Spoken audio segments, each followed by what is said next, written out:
Hallelujah.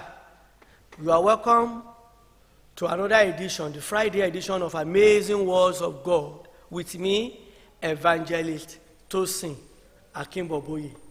So at the end of this week, I want to leave you with this understanding. David wanted dominance. Saul wanted dominance. But there was a problem with Saul's method. Rather than for Saul to do his own thing and consolidate on his position as the king over the people, he was spending a whole lot of time chasing after David.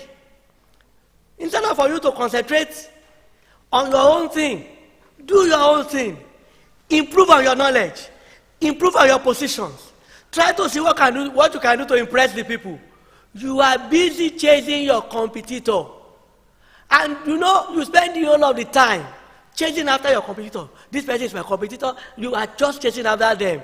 Instead of for you to sit down, clear your head, and do your thing, and look for how you can make your thing better. Saul spent the whole of the time chasing after David until he died.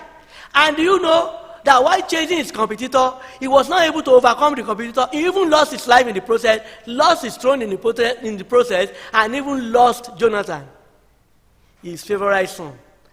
In the process, look at the losses.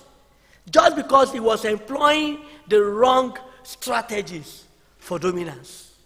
If you want to dominate, you must concentrate on yourself.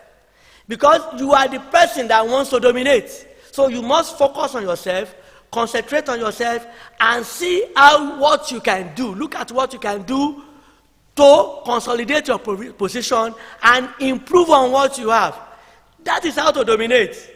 By focusing your attention on competitors, on neighbors, on the person selling in the next shop, on the guy that was just promoted as a manager in the office. By concentrating on all of these things, you will never be able to position yourself, prepare yourself for dominance.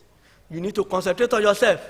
Don't spend too much time praying on your enemy, because you might waste the whole of your years looking for the downfall of your enemy, instead of for you to look at what you can do, how you can run things so that you can come up. That is what I want to leave you with this week. Focus on yourself. And I pray that as you focus on yourself, you will receive help from heaven to lift you up and dominate your generation. In Jesus' name.